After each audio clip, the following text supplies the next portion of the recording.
Hey everybody, it's Saul, Colt. We are here at Pubcon 2017. I'm here with the Peter Shankman. You guys all probably know who Peter is, but in case you don't, Peter, tell people who you are. Oh my God, who am I? Right now I'm a tired guy who was on a delayed by 6-hour flight last night. I am, who am I? I am an entrepreneur like everyone else. I've started and sold a few companies. I have written a few books.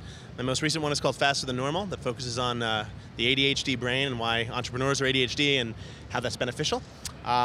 I run a mastermind of other entrepreneurs, and I'm a dad. Very, very cool. So you are the opening keynote here at Pubcon. What is it you're going to be talking about?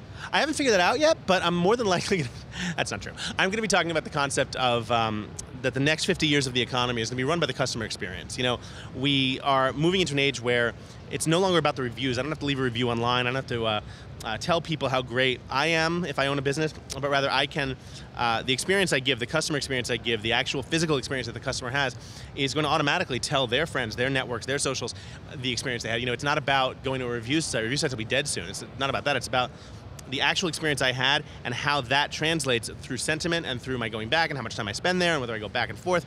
That translates into revenue, real revenue. The customer economy is pretty much going to be run by that experience. Do you think companies are aware of this yet, or are we still at the very early stages of this? So I think companies are aware of it, but they're unsure, A, how to do it, and B, they're afraid to spend money on it. You know, people still see customer service as a cost point, and I'm telling you, it could be a profit center. You know, the bar is so unbelievably low, right? You know, 90% of the people that flew here had a crappy flight. I guarantee it, right? The 10 people who had a great flight, I'm going to ask them, you'll see me in the keynote, I'm going to ask them, who had a great flight? Someone's going to raise their hand. What made it great? We took off on time, we landed on time. Right, so they gave you exactly what you wanted, right? And you're over the moon about how great it was. They didn't let you fly the plane, right? They didn't magically go to Thailand for a week. No, they gave you a flight. You didn't crash into a mountain, right? And you weren't 6 hours delayed. You're over the moon. If the bar is that freaking low, I don't need you to be awesome. I just need you to be a couple levels above crap. You'll win everything.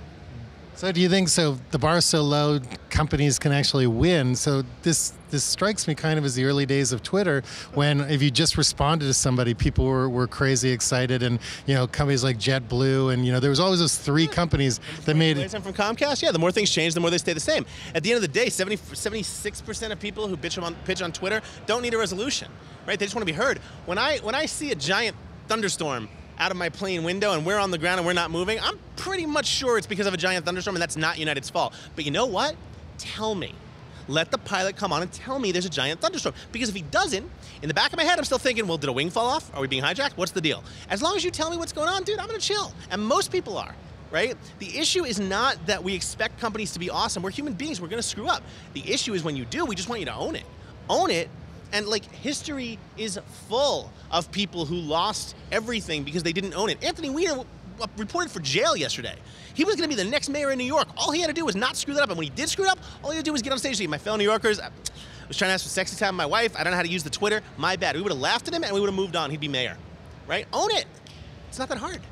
So I was going to ask you what you think is one of the most important things going into 2018 with digital marketing. I don't know if you've answered that question yet. Is there anything additional you think people should know? Yeah, especially in this day and age, in the economy we have, in the current political climate we have, in the current, you know, half the country hates the other half of the country. The best thing you could possibly do is be transparent. With every idiot out there screaming fake news and this is not real and that's real, just be open and honest as much as humanly possible, and that will gain you that trust, and that trust is what's going to drive your revenue. That's awesome. Thank you so much, Peter.